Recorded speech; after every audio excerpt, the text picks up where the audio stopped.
Je suis venue pour vous parler d'éducation, pour vous dire comment on peut remettre nos écoles au service de la vie. Et on sait combien il y en a besoin. Au départ, je ne viens pas du tout du milieu de l'éducation. J'ai passé 8 années dans le milieu des entreprises. Et à cette époque, en tout cas quand j'ai commencé dans le milieu des entreprises, je ressemblais plutôt à ça. C'est vraiment moi. J'étais cette jeune cadre dynamique qui en veut, qui est toute lancée, corps et âme, dans une performance à court terme, dans une course en avant épuisante, loin du sens, loin des valeurs, loin de mes valeurs. J'ai même travaillé dans des entreprises où au fond, j'étais pas en adéquation avec l'éthique et les valeurs. Et j'ai dû faire un gros chemin pour me repositionner. Et en fait, ce repositionnement est arrivé à un moment où, à force de me perdre dans cette course en avant, j'ai connu un petit, on pourrait dire, burn-out salutaire. Je ressens beaucoup de gratitude pour ce moment de ma vie, dans la mesure où il m'a permis de me tourner vers ce que toute mon éducation et toute ma vie en entreprise m'avaient fait fuir, moi-même. Et là, j'ai commencé à me poser les bonnes questions, les questions que je voudrais que chaque enfant, chaque adolescent, chaque adulte se pose sur la Terre. Qu'est-ce que j'ai envie de faire de ma vie ? Qu'est-ce que j'ai envie de faire de ma vie ? Quel est mon rêve ? Et comment faire advenir ce rêve ? Et j'espère qu'ensemble, on va pouvoir rêver. Et au moment de ce chemin, de ce questionnement, j'ai eu la chance de rencontrer une femme extraordinaire que je présente ici, qui s'appelle Edel Goeth, qui a conçu une formation qui transforme, qui s'appelle le Master pour le développement du leadership éthique. Ça transforme, c'est pas toujours confortable, on travaille beaucoup sur soi, mais ça produit des résultats merveilleux. La première chose que j'ai apprise lors de cette formation, c'est celle-là. C'est que nous avons tous du potentiel. Et tous un potentiel de création quasi infini. Sauf que nos systèmes d'éducation, nos sociétés, ne sont pas du tout basés là-dessus. On est plutôt sur les manquements, les limitations, le peut mieux faire. Enfin, je pense que certains d'entre vous ont eu l'occasion d'expérimenter le t'es nul, ou de le sentir que leurs enfants expérimentent ce t'es nul, qui est quand même assez terrible. Et donc j'ai pris conscience que j'avais du potentiel, et ça c'était nouveau pour moi. J'avais vraiment toujours eu l'impression de jamais être assez, jamais être à la hauteur, et donc ça contribuait à cette course perpétuelle en avant. Et puis, j'ai aussi pris conscience d'une deuxième chose qui m'a un peu secouée, c'est ça, c'est l'état du monde. C'est l'état du monde du point de vue de l'environnement, c'est l'état du monde du point de vue social, de voir toutes les inégalités à la fois dans nos pays dits développés, puis les inégalités entre les pays du Nord et les pays du Sud, de voir un modèle économique dont vous conviendrez avec moi qu'il est à rénover intégralement. Et je me disais, moi, je veux faire quelque chose pour ça, je veux contribuer. Je ne savais pas encore comment, mais une chose était sûre dans ma vie, c'est que j'avais une passion pour les enfants. J'ai toujours aimé être au contact d'enfants. J'ai un petit frère qui a 17 ans de moins que moi et qui a contribué à beaucoup dans ce projet que j'ai lancé ensuite. J'ai toujours éprouvé beaucoup de joie et j'ai toujours eu envie de donner beaucoup de joie aux enfants. J'ai toujours trouvé que le lien était magique avec les enfants. Et donc, lors de ce parcours dans ma vie et de ce repositionnement, j'ai eu envie de contribuer à ma façon pour les enfants du monde. Alors d'abord en France, et puis j'espère qu'on va pouvoir démultiplier dans le monde, mais contribuer pour leur offrir une éducation qui soit réellement au service de la vie. Une éducation qui ne mette pas dans le moule, une éducation qui leur permette de prendre conscience de leur potentiel, de leur talent unique, et du fait que, oui, ils peuvent, à leur niveau, contribuer à un monde meilleur, qui peuvent changer les choses. Et pour que plus tard, dans leurs activités, ils ne se lancent pas, comme moi je l'avais fait, la tête baissée pour être dans la performance à court terme, mais qu'ils s'interrogent vraiment sur qu'est-ce que je peux faire de ma vie et comment apporter mon talent unique au monde pour le faire changer pour le mieux. Et donc, je me suis lancée dans une grosse aventure qui m'a pris 3 ans et demi. Je vous passe tous les hauts, les bas, les difficultés. Mais en 2007, j'ai ouvert une école qui s'appelle Living School, qui se situe dans le 19e à Paris, qui accueille aujourd'hui 82 enfants, qui va de la maternelle jusqu'à l'élémentaire. Vous voyez, on a grandi. Et dont la mission, c'est réellement, par l'éducation et par la formation, contribuer à l'émergence de citoyens épanoui, parce que c'est la base, c'est-à-dire que si je suis bien, alors je peux contribuer, déjà être bien avec soi, et puis bien avec les autres, et puis bien dans le monde.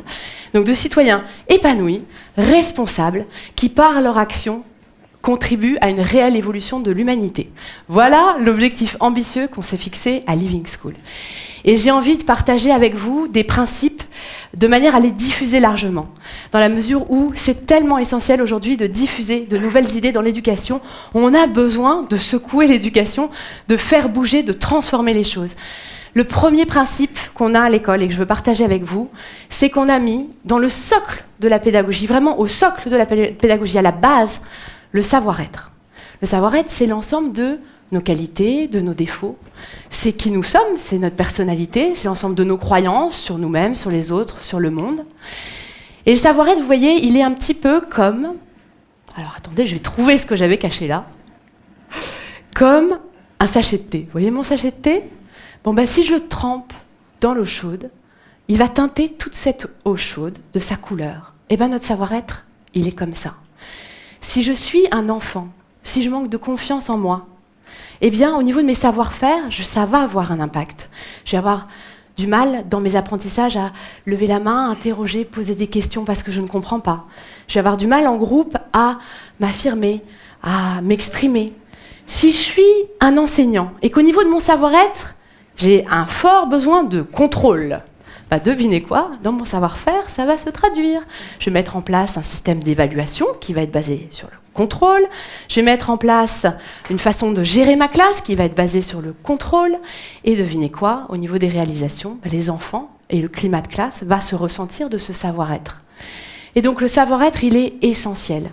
Et à Living School, on le travaille à tous les niveaux.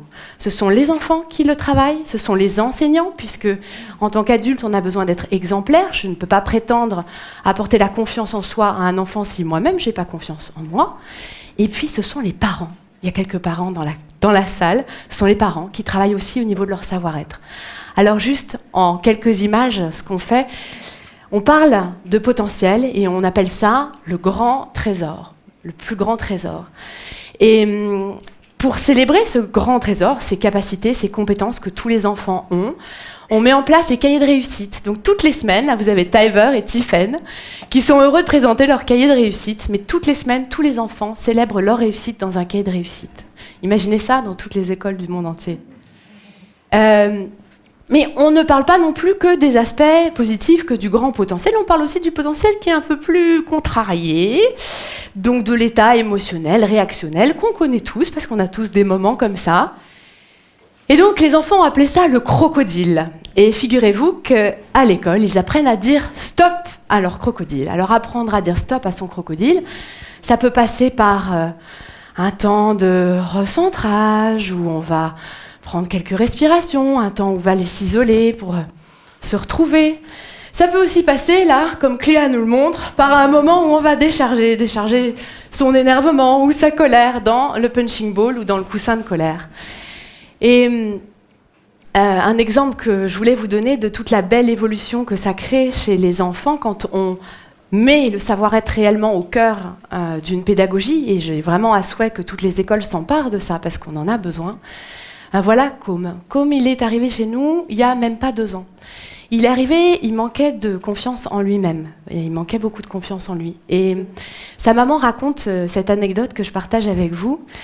Elle dit qu'un soir, elle devait passer un coup de fil très urgent et elle avait besoin de 10 minutes. Et donc, elle s'adresse à Com et à sa petite sœur Albertine. Et elle leur dit « Les enfants, je ne vais pas être disponible pendant 10 minutes, j'ai vraiment besoin que vous vous gériez. » Alors, ok. Et puis, elle est au téléphone et la petite sœur Albertine, qui a 2 ans et demi, commence à pleurer. Elle continue son coup de fil, un peu embêtée. Et puis, elle entend que les pleurs s'amenuisent. Et puis, quand elle termine son coup de fil, les pleurs se sont arrêtés. Elle s'avance vers les enfants, et là, elle surprend Com en train de parler à Albertine. Et Com dit à Albertine, « Tu sais Albertine, tu as un grand trésor à l'intérieur de toi. Tu vois, tu peux trouver la force d'arrêter de pleurer. Moi, avant, je me sentais nulle. Et maintenant, ça va mieux. » Et vous voyez, j'aime cet exemple parce que ça montre qu'un enfant qui est touché, qui commence à sentir la richesse, le potentiel qu'il a en lui, il est capable de le retransmettre et de le donner à d'autres, à sa sœur, mais encore à d'autres enfants. Donc c'est assez merveilleux, d'autant que les enfants, ils vont beaucoup plus vite que nous les adultes pour démultiplier. Un autre principe que je voulais vraiment partager avec vous ce soir, c'est de permettre aux enfants de changer les choses dans le monde. Moi, j'ai toujours trouvé terriblement injuste que les enfants qui ont ce sentiment, et vous le connaissez, fort de justesse et de justice, et qui ont ce fort besoin, soient ceux qui soient le plus éloignés de notre monde pour agir. On leur dit « Non, non, non, tu vas travailler encore là 15 ans, et ensuite, tu verras comment tu pourras changer les choses. » Sauf qu'entre nous, au bout de 15 ans, on ne change plus grand-chose. Parce qu'on est rentré dans un moule, dans un formatage. Et donc, ce que j'ai souhaité créer à Living School, c'est le fait que les enfants puissent accéder au monde, qu'ils puissent changer les choses. Et voilà un exemple de ce qui peut arriver à Living School, c'est Elliot. Elliot, sur cette photo, il a 5 ans. Et c'est quand il a eu 5 ans qu'il a dit à son enseignante, Sophie, « Tu sais, Sophie, quand je serai grand, je voudrais être policier de la planète, pour apporter à manger à tous les enfants du monde qui ont faim. » Et Sophie lui a dit « Mais c'est magnifique, Elliot, est-ce que tu voudrais faire quelque chose aujourd'hui ?» Il a dit « Ah bon, c'est possible ?»« Ah oui, c'est possible. » Alors, il a convaincu tous ses copains de faire quelque chose pour le monde et pour la faim dans le monde. Et puis, Sophie, le soir, sur Internet, tout de suite s'est renseignée pour voir « Mais qu'est-ce qu'on peut faire ? Avec qui on peut travailler ?» Et on a travaillé avec Action contre la faim. Les enfants ont peint des assiettes contre la faim. C'était Noël, ils ont mis beaucoup de cœur, beaucoup d'amour parce qu'il y avait du sens. Et avec les assiettes qui ont été vendues, ce sont 7 enfants qui ont été concrètement sauvés de la faim pendant 1 an. Quand on a annoncé ça aux enfants et quand ils ont pris la mesure de ce qu'ils avaient réalisé, devinez quoi ? Ils ont voulu continuer. Et donc depuis, il y a eu énormément de projets portés par les enfants qui venaient, soit de gens qui venaient à notre rencontre, soit de leurs idées à eux. Et quelques exemples en images de ce qu'ils ont pu réaliser, 2 exemples notamment. Alors, avec Nicolas, que vous avez entendu précédemment, les enfants ont aidé à replanter 722 arbres au Sénégal, en Casamance.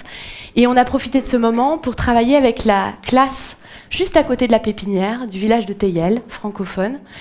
Et c'était énorme pour les enfants de vouloir apprendre. Notre plus grande classe, à ce moment-là, apprenait à lire, à écrire. Et ils étaient passionnés pour apprendre à lire, à écrire, parce que, tu comprends, il faut que je réponde à Fatimata, que moi, j'ai 0 frère, 0 sœur, que j'ai pas une poule comme un animal de compagnie, mais que j'ai un hamster ou un lapin. Et puis, on a travaillé aussi avec Claudine André, et les enfants ont pu parrainer des bonobos. On a aussi travaillé pour que Jean-Pierre, qui est le SDF du quartier, puisse passer des nuits au chaud dans un hôtel. Donc vous voyez, ça c'est tout ce que les enfants peuvent faire quand on met vraiment notre regard sur leur potentiel, sur leur talent unique. Et imaginez juste ce que ce serait si toutes les écoles du monde s'emparaient de ce projet. Voilà, ce serait merveilleux, n'est-ce pas ? Je vous remercie.